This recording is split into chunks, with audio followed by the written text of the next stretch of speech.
Hi there, thanks for emailing me about step 11. So you can see on the screen I have the results with step 11 displayed, and step 11 tells us add a total row to the table and calculate the total for each column.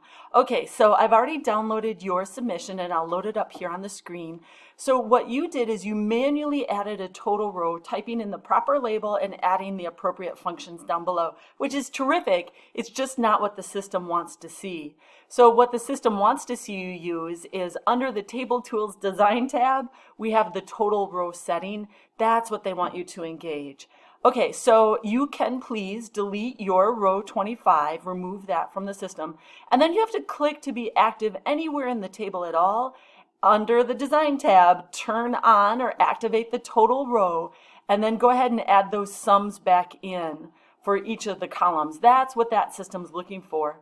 Okay, I also want to mention that you hit your max 3 submissions, so I'm going to delete an older submission to create room for you to fix this and resubmit. And I would do that for any student. I'm not looking for perfection within 3 submissions. What I'm looking for is mastery of skill, and that's what you're showing me. You're doing terrific in class, and you're a really great student. So I'll reset that so that you have a third try. If you have any other questions, feel free to email me at any time.